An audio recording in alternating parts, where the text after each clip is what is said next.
सोचिए एक ऐसी दुनिया जहाँ कोई बात नहीं करता, कोई रोता नहीं, कोई चीख नहीं सकता, क्योंकि जरा सी आवाज मौत को बुला सकती है। ये कहानी है ए क्वाइट प्लेस की, जहाँ इंसानियत सिर्फ खामोशी से जिंदा है। आज हम उस परिवार से मिलेंगे जो हर दिन मौत के साए में जीता है और एक आवाज उनकी पूरी दुनिया बदल देती है। सुनसान शहर, डे 89, सड़कें खाली, हर दुकान वीरान, हर चीज धूल और तबाही से भरी हुई। कोई शोर नहीं, सिर्फ हवा की आवाज। एक छोटा सा बच्चा बो अपने नंगे पाँव से फार्मेसी की दुकान में टहलता है। उसके पीछे उसकी माँ एवलिन, बहन रीगन और पिता ली। सब इशारों से बात करते हैं क्योंकि इस दुनिया में एक शब्द जानलेवा हो सकता है। बो को एक रॉकेट खिलौना पसंद आता है और वो मासूमियत से उसे उठा लेता है। ली उसे देख लेता है और धीरे से बैटरी निकाल कर रख देता है। ली इशारों में समझाता है ये आवाज करेगा, जो खतरनाक है। बो चुपचाप रहता है, लेकिन जाते जाते बैटरियां वापस जेब में डाल लेता है। और जब परिवार जंगल के रास्ते से घर लौट रहा होता है तो ये चारों पैदल एक के पीछे एक। रीगन सबसे पीछे होती है और उसके पीछे होता है बो। तभी बीप बीप की आवाज आने लगती है। बो का रॉकेट बजने लगता है, जिससे सबका दिल रुक जाता है। ली पलट कर देखता है, रीगन की आंखें भर जाती हैं। अब ली बो की तरह पूरी ताकत से दौड़ता है, लेकिन अगले ही पल एक छाया बिजली की रफ्तार से झपटती है और बो अब नहीं रहा।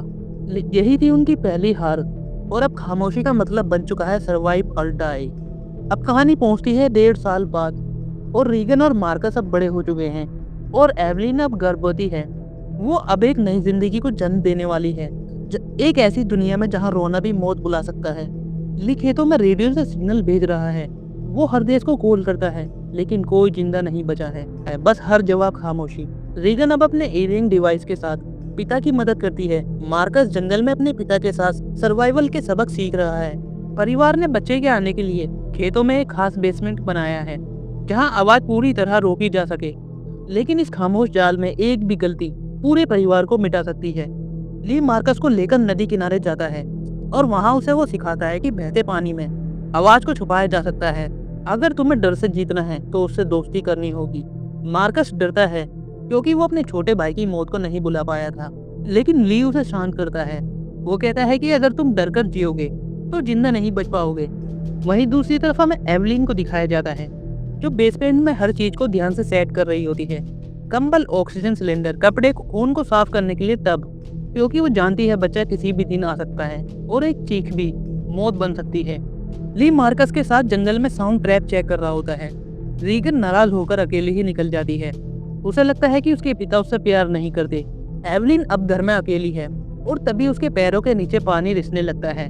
दरअसल बेसमेंट लीक हो रहा है, पर तभी उसे कुछ और महसूस होता है और उसे लेबर पेन होना शुरू हो चुका है। एवलिन दर्द में है और सीढ़ियों से ऊपर जाने की कोशिश करती है, लेकिन एक कील उसके पैर में फंस जाती है, जिससे उसके मुंह से एक चीख निकलती है और वहीं से एक क्रिएचर उनके घर की ओर आता है। अब एवलिन किसी तरह से अलार्म लाइट्स को ऑन कर देती है और अब पूरा घर एक लाल रोशनी में डूब जाता है। एवलिन बाथटब में छिप जाती है और वो क्रिएचर घर में घुस चुका है। अब चारों ओर उसकी तेज कर्कश की आवाज गूंज रही है। एवलिन बाथटब में छिपी हुई है और उसके मुंह पर दर्द, पसीना और डर है। लेकिन तभी बच्चा पैदा हो जाता है, बिना चीखे, बिना शोर मचाए। ली और मार्कस दूर होते हैं, लेकिन रेड लाइट देखकर वे समझ जाते हैं। अब ली मार्कस को सुरक्षित जगह पर बेचकर घर की ओर दौड़ता है। उधर रीगन, जो खुद को दोषी मानती है, चुपके से घर की ओर लौट रही है। घर में घुसकर ली एवलिन को ढूंढ रहा होता है और वो उसे बाथटब में खून से लथपथ मिलती है, लेकिन जिंदा। बच्चा सांस ले रहा होता है। अब एवलिन फुसफुसाकर कहती है, बचा लिया। अब ली बच्चे को साउंड प्रूफ बॉक्स में रखता है, जहां बच्चा सुरक्षित है। अब ली अपने बच्चों को बचाने के लिए बाहर जाता है, लेकिन उसके पीछे बेसमेंट में पानी भर जाता है। एवलिन को बच्चे के साथ उठकर किनारे जाना होता है, लेकिन तभी क्रिएचर धीरे धीरे पानी के अंदर चलता हुआ एवलिन की ओर बढ़ता है। एवलिन क्रिएचर को देखकर बच्चा पकड़कर चुपचाप पीछे हटती है। क्रिएचर कुछ ही इंच की दूरी पर है, लेकिन ठीक उसी समय ऊपर से तेज आवाज आती है, जिससे क्रिएचर ऊपर की तरफ दौड़ता है और एवलिन बच जाती है। अब रीगन और मार्कस अकेले हैं। वे खेतों में बने एक अनाज की टंकियों के ऊपर चढ़े हैं, पर तभी अचानक मार्कस का पैर फिसलता है और वह अनाज की टंकी के अंदर गिर जाता है। वहां पर अनाज में डूबना भी उतना ही जानलेवा है जितना किसी क्रिएचर का हमला करना। रीगन भी अपने भाई मार्कस को बचाने के लिए टंकी में कूद जाती है और दोनों मिलकर खुद को बचाते हैं, लेकिन एक और खतरा उनके ऊपर मंडरा रहा है।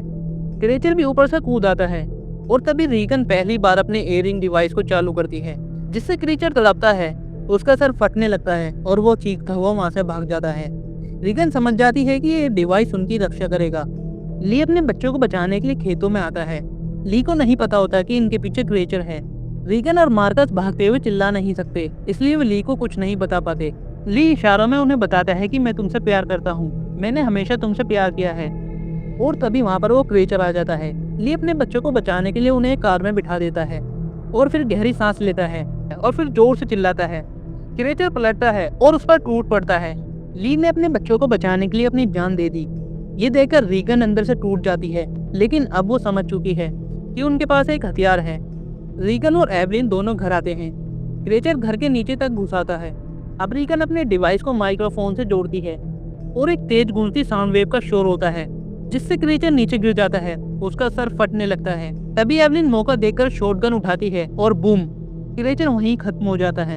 अब वे लोग सीसीटीवी में देखते हैं कि वहाँ और 2 क्रीचर खेतों से दौड़ते हुए आ रहे हैं। रीगन मुस्कुराती है और अपने डिवाइस को और भी तेज करती है। एवलिन बंदूक को लोड करती है। दरअसल अब खेल पलट चुका है, अब इंसान बोलेंगे और शिकार करेंगे। और इसी के साथ ये मूवी यहीं पर खत्म हो जाती है। उम्मीद करता हूँ आपको ये वीडियो अच्छी लगी होगी।